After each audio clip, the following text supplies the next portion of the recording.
Smith. I work at a company called Gaslight in Cincinnati, Ohio, where we try to build technology that matters. A little bit about myself. I've been learning and enjoying Elixir for a little over 2 years now. It was funny, I thought it was a year and a half, but it's a little over 2 years ago. I actually have the date when I bought Dave's book was 11/29 of 2013.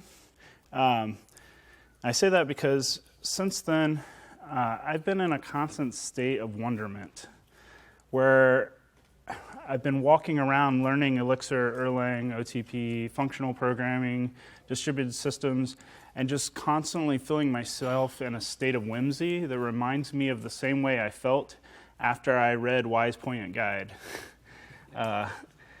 And just really enjoying myself. I'm a father of 2 wonderful children. I'm married to an amazing human being. And occasionally, I like to wear hats that look funny on me and play the banjo, sometimes at the same time. And what I want to talk to you about today is interoperability in Elixir. And dealing with the world, what happens when you have to deal with the world outside of the beam. So, I hate to say it, but not everything can be unicorns and rainbows or rainbow unicorns. I wish it were true, but it's not. Not everything can be built in Elixir and Erlang, but it just doesn't always work out that way. I know this slide has been going around a lot, and I'm a huge fan of this. This was brilliant from ElixirConf EU. And really speaks to one of the things that excites me about Elixir is just how much of my stack can be written in Elixir. Background jobs, WebSockets, crash recovery, all these things where I would normally have to reach for other tools can just be written in Elixir. But occasionally you have to communicate with the outside world. Sometimes there are other systems you have to interact with, other tools that you want to use.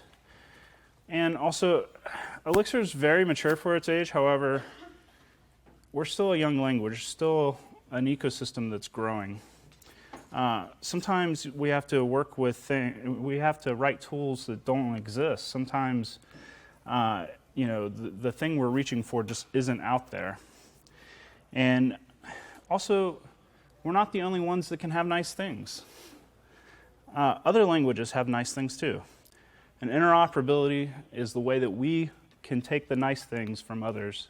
They still get to keep them, but we can have them too by using them.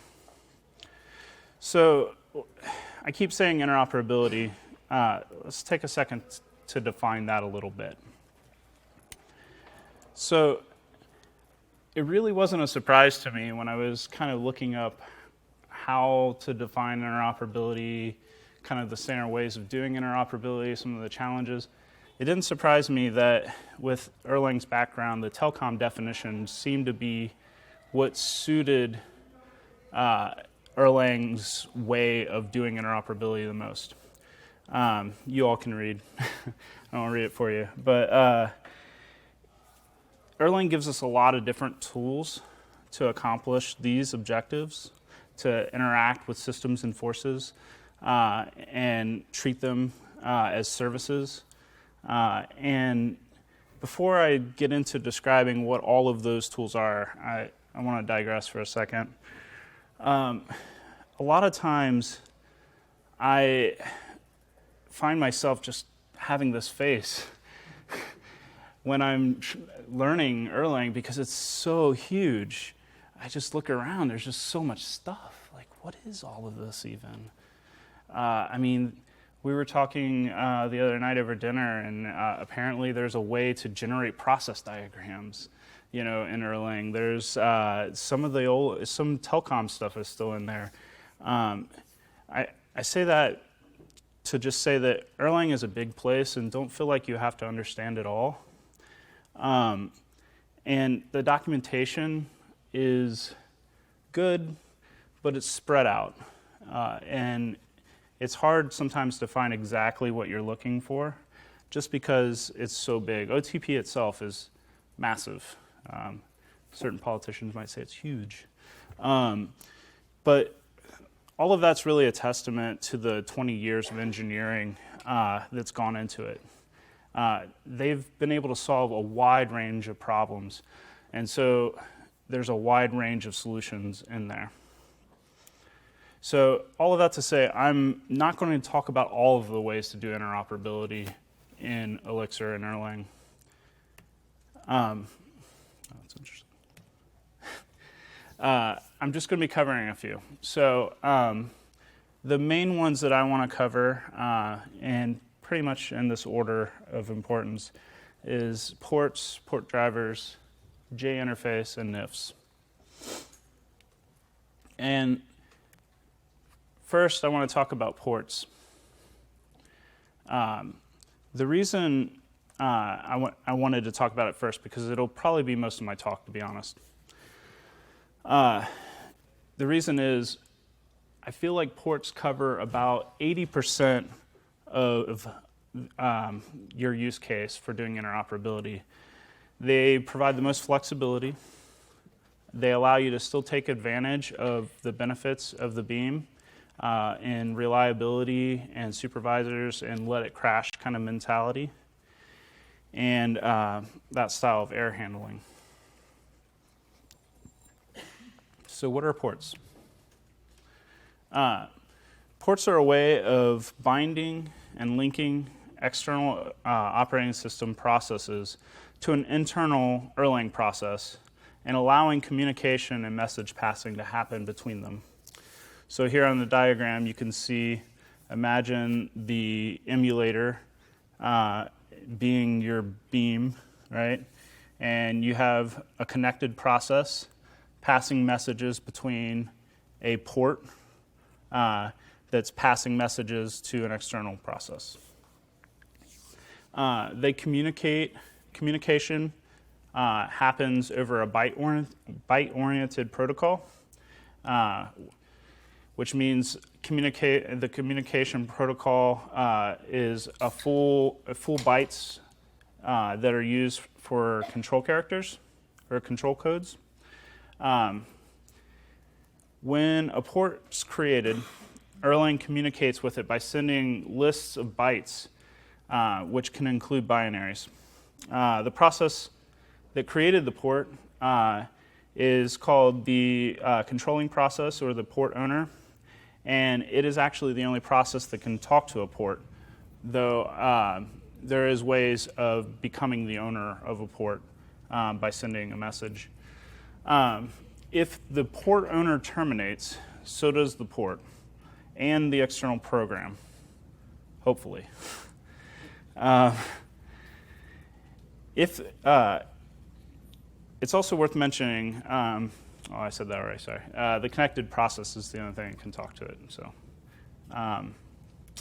So how do we create ports? So you create a port by using the port open with an arity of 2. And there are a lot of options. I'm actually not going to cover all of them. The docs are pretty good on this, and they go through most of these options, but there are a lot. So let's look at a simple example. So here is a really quick example of, we're going to open a port with port open. We're going to tell it to spawn an external OS process and run a command. That command is to get the current working directory. And we're using the binary option to let it know that we're going to want to send and receive binary messages. So that gives us a port identifier back. Then we block and receive, and we want to receive a message from this particular port. So we'll pin the port to get the value of the port identifier and match on a message that has that is a tuple of data and our path. And then when we receive it, we're going to put out the path. So below you can see we got the current working directory, and then we receive OK. That's not very complicated. It's a really simple example. Let's look at something a little more complicated. Okay. So here is an example that is a little more interactive. Let's say we want to get Ruby to evaluate some commands for us. And the way we're going to do that is we're going to have a little Ruby script. And we are going to tell it to sync standard out so that we receive standard out right away. It flushes it directly to the OS so we can receive messages out right away. And we have a little while loop that runs gets. It's going to listen to standard in. And when it receives something on standard in, it's going to eval the command in the current context. And when standard in stops, it's going to loop. So we have the Ruby program, and then we open a port, same as before. We are spawning the process with a command telling it we're going to communicate over binary. We then use the port command to send a message to the port. So it's an array-d2 function, takes the port and then the command. We're going to assign some variables, x and y, to 3 and 5, and give it a new line. And then we're going to assign the value of z to x plus y, and then have it puts out the result.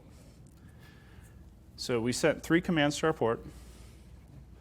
We'll block and receive, and we'll wait for a message from the port, and we'll receive back 8 and a new line. So a couple things to notice here. One, because by default ports use standard in, standard out to send and receive messages. Also notice that we're always ending our commands with a new line. That's because by default, communication to and from the port is streamed. So there's no guarantee about message chunking. And we need to know how to parse messages kind of one character at a time this way. So the new lines to tell us when the message ended. The other thing to notice is that we're always getting back strings. So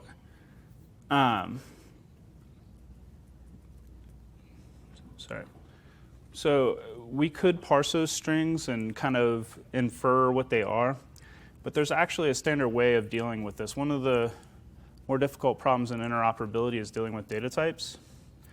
But like I said earlier, Erlang has a way of doing this and a tool called ETF, external term format.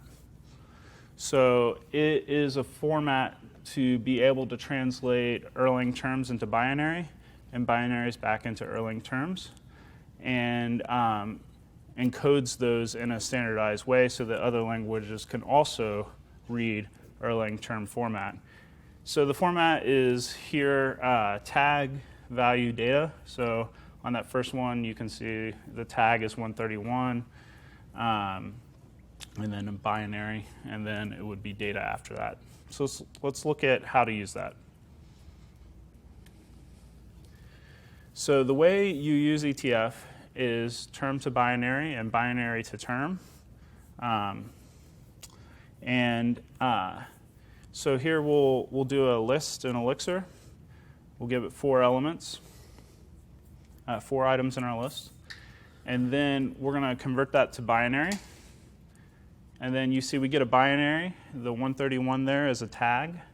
107 tells us that it is a list. I'm not actually sure what the 0 is. If anybody knows, I'd love to find out what that is. 4 is how many items we have in our list. And then the rest is our data, 1, 3, 5, and 9. And then we can call binary to term to convert that back into a list. which is pretty cool.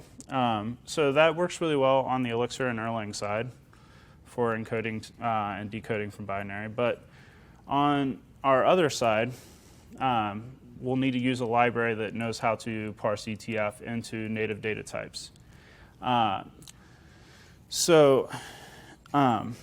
are a lot of libraries to do this in a lot of different languages.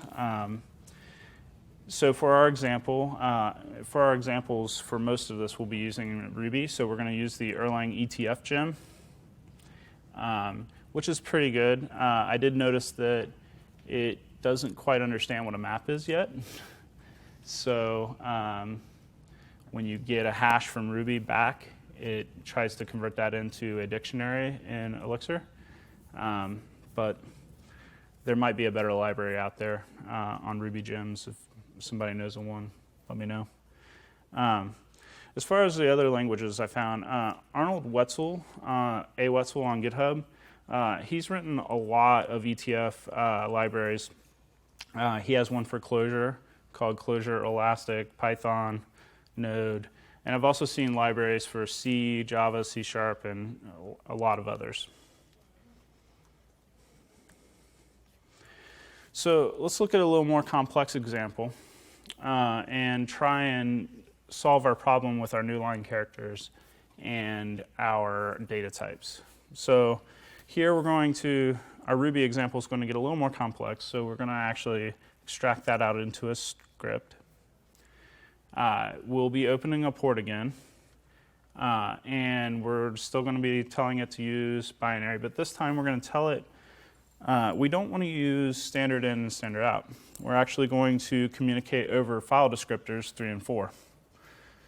And our packets are all going to be 4 bytes.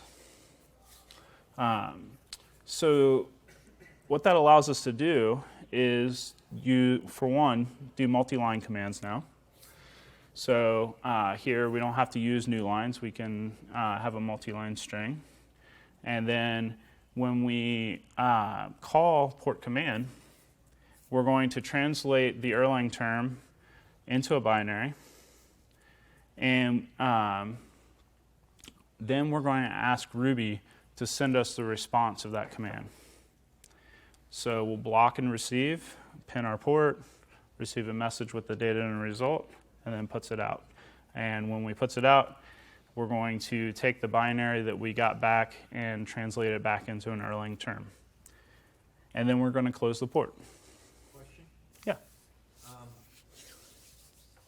I see you have the command to start Ruby, and unlike the previous ones, it seems like when the port opens, it's going to start a Ruby engine. Yeah. And I take it that the Ruby engine is available for multiple commands from Erlang to Ruby while it's still in the same image. Yeah. You may not want to do that, though. You may just want to use one Ruby image.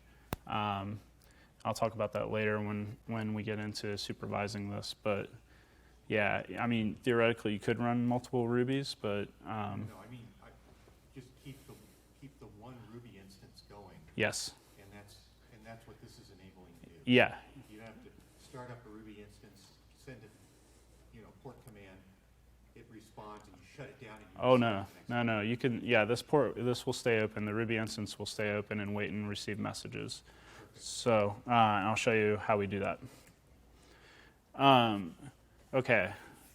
So this is going to be our Ruby server. We're going to require the Erlang ETF gem.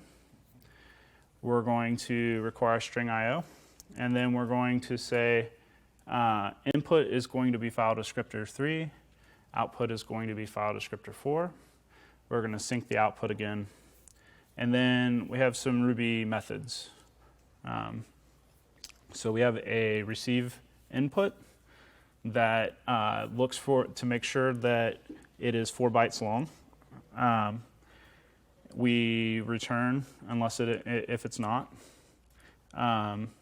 Then we unpack that, looking for the big Indian, right? And then we call our Erlang ETF library and take the binary and translate it into a Ruby term. We have eval message that takes a command and asks if it's a tuple and if the first element in the if the first element is an eval. And we have send response that takes a value, forms a response, and packs that as the term to a binary, and it builds a Erlang tuple with a response and a value. And then we write that response and pack it to standard out.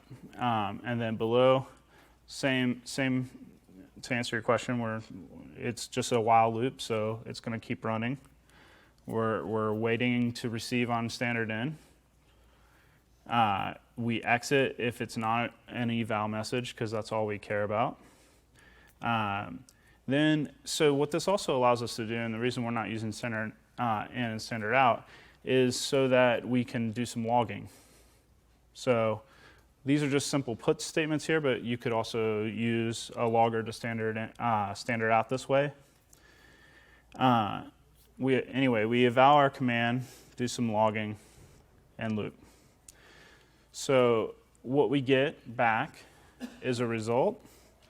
So when we run that, we give Ruby X and Y of 3 and 5. It receives that. And Z plus Y, since it's all one command, multi-line now.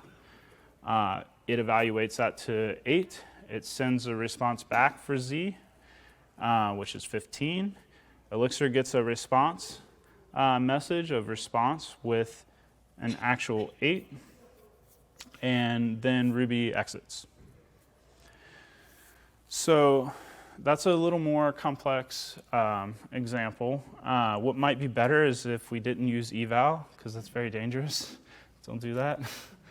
But this is just example code. So that was a lot of code. So I think what we need right now is a kitten break. So let's just breathe in the cuteness a little bit and dive back into some code. All right, so this is all great for writing scripts that do interop between Ruby and Elixir, and you can get a lot done this way. But in a more real situation, what you're going to want to use is a Gen server, and you're going to want that Gen server to be supervised. So that you can make sure that your Ruby instance or whatever language external program you're talking to is up, and if it crashes, you want to be able to deal with that, right? So I hope is that readable? Okay, good, cool. So this is a Ruby port server that I wrote. It's fairly simple, but if any of this is unfamiliar to you, I'll just walk through it. It's a Gen server. Actually, it looks like I left out use Gen server at the top there. I shouldn't have done that. We're going to start link. We're going to name our Gen server, and it's going to call Gen server start link and name it our name. Our init function will get called. We're going to set our command to run our Ruby server. We're going to set our directory so that it knows where to run the command from. We're going to open a port, same as before, binary. We're not going to use standard I/O. This time we're going to actually have it listen for and give us the exit status. We need to have that message so we know how to shut down. We're going to be communicating with packets 4 bytes long, and we're going to have all commands to the port be from our CD directory. So because we're listening to exit status, we can handle info and exit when we receive that exit status, and log that the port's exited with its status and send a stop message, which we'll call terminate below and give us an error and a reason. Then we have a couple callbacks. We have a handle cast and a handle call. The handle cast is for shutting it down because we don't really need a response. We just want to send the command to shut the port down. Don't need a response. And then we're going to send the command, packing that into the term to a binary with shut it down. Then our handle call is going to be how we pass messages synchronously to the port. So it's going to try and listen for a message where it has a term. The second parameter there is where the message is coming from. We don't really mind here, but you might want to use it otherwise because you could actually send the message back. So you could have another gen server sending this server a message, and you want to send that gen server the response, right? So we'll send the port, the command, same way we did before. We're going to then pattern match on a receive to get the result and the response. Wait to listen for a message from the port, this specific port, with data, and then we're going to take that data and translate it from a binary to an Erlang term. And if we don't get a response in 5 seconds, something is probably wrong, and we're going to have it time out. And after that, we're going to put the result so we can see it on the console. This was just for kind of debugging purposes, and we're going to reply back with the result. So that's the gen server API. The client API is just two functions. Ruby eval that takes our command, does a gen server call with the eval and the command, and then close just sends a cast, which shut it down.